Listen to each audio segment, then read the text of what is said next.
New at 10, an Aldine ISD student is facing charges after administrators say he brutally beat a janitor outside of Eisenhower High School. Officials say last Friday the student, who was completely naked, approached the 78-year-old man and started swinging. ABC 13's Alex Bozargian joins us live at the school. And Alex, what was the motive here? None that we know of. The janitor says he was just working outside. He noticed this student completely naked coming towards him. He figured he needed help, but the student goes up to him and says, "Hey, will you let me into the building?" Well, he didn't know what the student's intentions were, so he said no. And once he said that, the student started swinging, and he credits his survival of this entire incident to essentially playing dead until the student gave up. It was a monster that touched him because he was so hurt.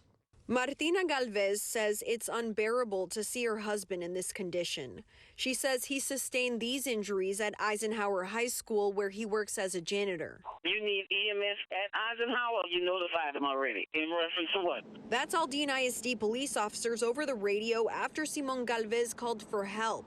He says a student came up to him outside the school while he was picking up trash and asked to be let inside the building. The student, he says, was completely naked. And I told him no. It was the only words exchanged. I started to walk away, and then he grabbed me with one hand and started hitting me in the face with the other. Galvez is 78 years old, and he says despite his best efforts, he stood no chance against the young man.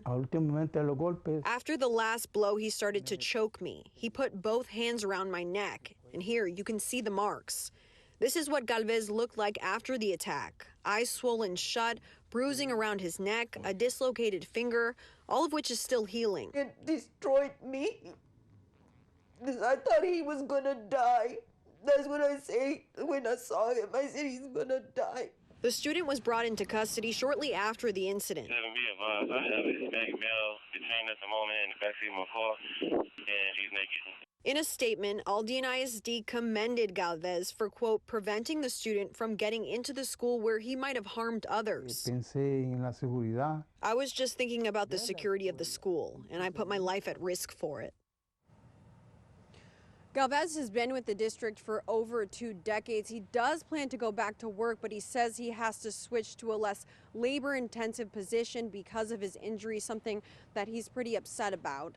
The district does tell us that they believe the student was under the influence during all of this. They tell us that he's facing a charge for the assault of a public servant. We also asked the district about the identity of the student. We know that he's not a minor, but they were not able to get us that identity, so we're continuing to work on this story.